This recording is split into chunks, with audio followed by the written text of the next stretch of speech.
और दूसरी बड़ी इंपॉर्टेंट वजह है, पाकिस्तानियों सुनो, दूसरी वजह यह है कि नवंबर में नया आर्मी चीफ आने वाला है और ये दोनों जरदारी और नवाज शरीफ, इनकी पूरी कोशिश है कि ऐसा आर्मी चीफ आए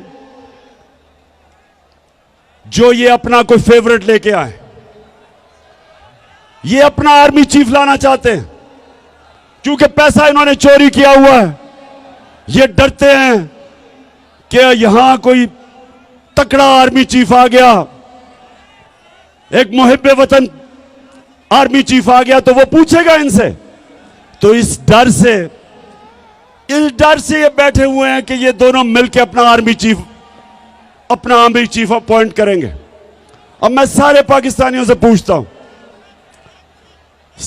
फैसलाबाद, गौर से मेरी आप बात सुनो।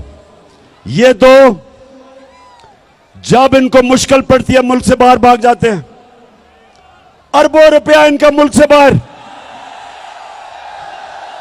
सो ये सुने गौर से, दोनों का पैसा बाहर पड़ा है।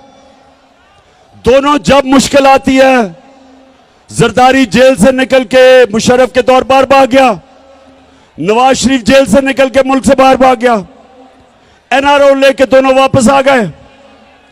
फिर थोड़ी मुश्किल पड़ी, जब जरदारी ने कहा मैं ईंट से ईंट बजा दूंगा, डर के फिर बाहर भाग गया।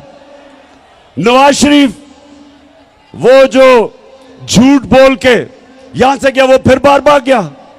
बच्चे इनके बाहर, इसके नवाज शरीफ के दो बेटे कहते हैं कि हम पाकिस्तान के शहरी नहीं, वो बाहर बैठे हैं। जरदारी वो आदमी है जिसने मेमो गेट के अंदर अमेरिकनों को कहा था, हुसैन हुकानी को उसने भेजा, एडमिरल मलन को, कि मुझे पाकिस्तानी फौज से प्रोटेक्शन चाहिए। ये सुने जरा, उधर नवाज शरीफ डॉन लीग्स में हिंदुस्तान को कहता है कि हम गवर्नमेंट तो चाहती है लेकिन फौज दहशतगर्दी नहीं रोक रही। ये डॉन लीग्स में कहता है।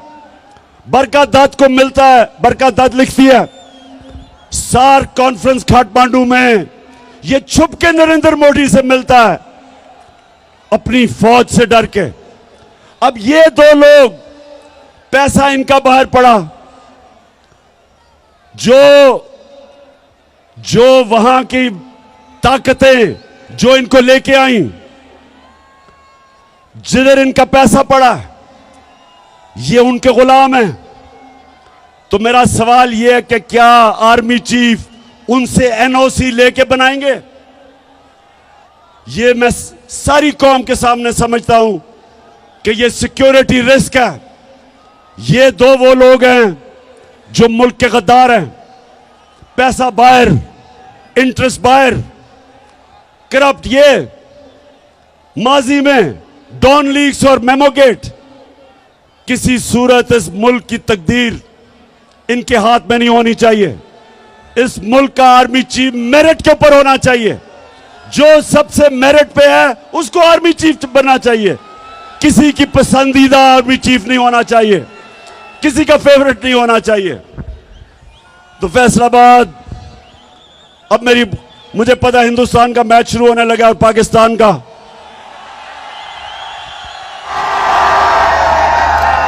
इसी स्टेडियम में हिंदुस्तान के खिलाफ अल्लाह ने मुझे बड़ी कामयाबी दी थी। आज भी हम सोचते हैं कि हमारी इंशाल्लाह टीम अच्छी करेगी। तो मैं फैसलाबाद आपसे आखिर में, देखें जिधर हमारा मुल्क खड़ा है, मैं नौजवानों को खास तौर पे आज कहना चाहता हूं, मेरे नौजवानों, आपने तैयार होना है मेरी कॉल के लिए। इस मुल्क की हकीकी आजादी के लिए आपने मेरे साथ खड़ा होना है। आप सब मुझे बताएं कि क्या जब मैं आपको कॉल दूंगा आप मेरे साथ निकलेंगे? माशाल्लाह और इंशाल्लाह। और मैं अपनी बहनों को भी खास तौर पे क्योंकि हमारी ख्वातीन भी घरों में इनकलाब आ रहा है। दो तरह के इनकलाब होते हैं फैसलाबाद। एक इनकलाब होता है खूनी इनकलाब, जब ऊपर वो कब्जा कर लेती है एक ऐसी एलीट, एक ऐसा साहिब इक्तदार जो मुल्क का खून चूसते हैं, तो या उनको एक खूनी इनकलाब जो आयतुल्लाह ख़ुमैनी लेके आया था ईरान में, या वो खूनी इनकलाब से जाते हैं और या सारी कौम मिलके इलेक्शन के जरिए इनको खत्म करती है। तो हमने इंशाअल्लाह, हमने जिसको सॉफ्ट रेवोल्यूशन कहते हैं, हमने सबने मिलके इस मुल्क में ये जो कब्जा ग्रुप है इसको हटाना है। और आप सब ने मेरे साथ मिलना है। मैं हूं आपका कप्तान, आप है मेरी टीम।